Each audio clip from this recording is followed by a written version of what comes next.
Casablanca, le rendez-vous incontournable de la ville de Casablanca, compte parmi ses partenaires majeurs Air France. La compagnie aérienne, fidèle au Maroc depuis plus de 80 ans, accompagne le festival dans le cadre de son engagement pour la scène culturelle et artistique du pays. Nous recevons aujourd'hui Nadia Hazel, directrice générale Afrique du Nord, Sahel et Côte Ouest, pour parler de l'expérience Air France, des 20 ans du programme Flying Blue, de l'offre festival, mais aussi de l'évolution du voyage corporate et des solutions innovantes proposées à la clientèle corporate. Bienvenue à vous, Madame Hazel. Merci beaucoup, on est ravis d'être là et merci de nous inviter, de nous associer à cet événement. Pour nous, c'est un grand rendez-vous annuel avec Casablanca, avec le Maroc, avec nos clients. Donc on est ravis d'être ici. Nous sommes ravis de vous avoir sur le plateau. Du coup, Air France est partenaire aérien du Festival Casablanca cette année.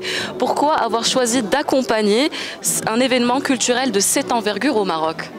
Alors l'aérien, c'est aussi un vecteur de rencontre, de dialogue, d'ouverture culturelle.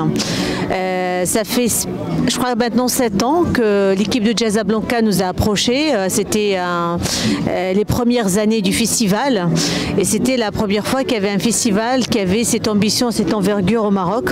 Et tout de suite, ça correspondait à nos valeurs, à ce qu'on recherche aussi, c'est la rencontre, l'ouverture vers les musiques, vers l'Afrique, vers la culture.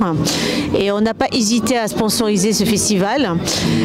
Aujourd'hui, on est très fiers de voir le chemin parcouru. On voit ça au nombre d'événements, de soirées, de têtes d'affiche que le festival arrive à recruter. Et c'est devenu un événement incontournable de la ville de Casablanca. Donc nous sommes ravis d'être là, nous sommes ravis de l'avoir accompagné dès le début.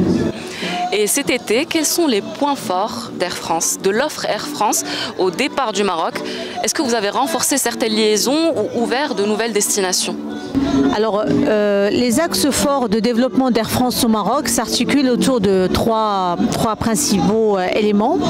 Le premier, c'est un peu la marque d'Air France et l'objectif majeur, c'est le renouvellement de la flotte.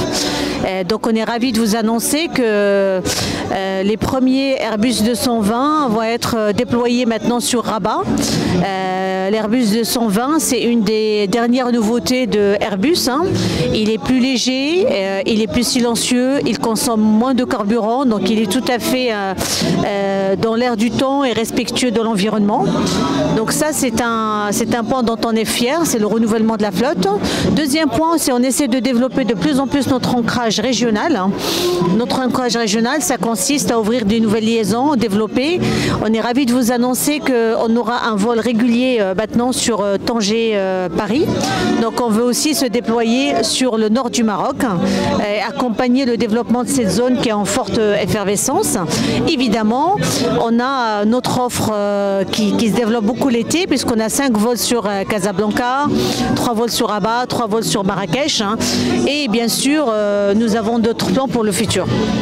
Le troisième élément, c'est la connectivité. Air France, c'est d'abord une compagnie qui a comme vocation de connecter via l'OEUB de Paris les clients du Maroc au monde entier.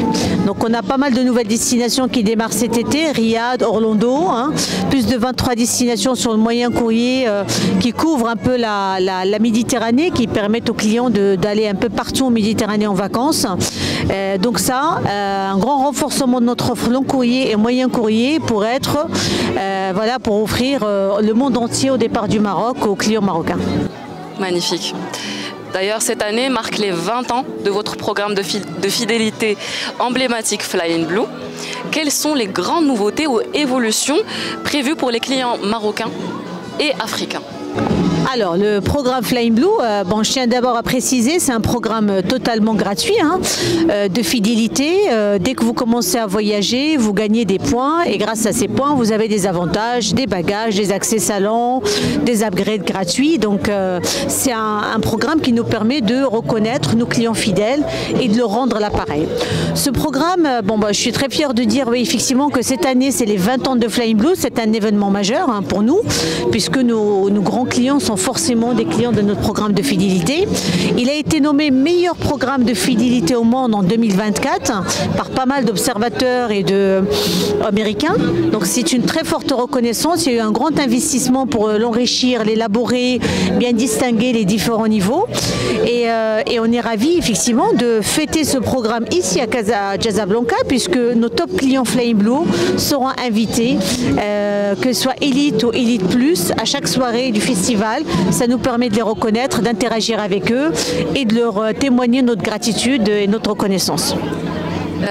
Parlons innovation maintenant. Air France investit de plus en plus dans les solutions digitales comme le NDC. Est-ce que vous avez prévu des solutions dédiées à la clientèle corporate ?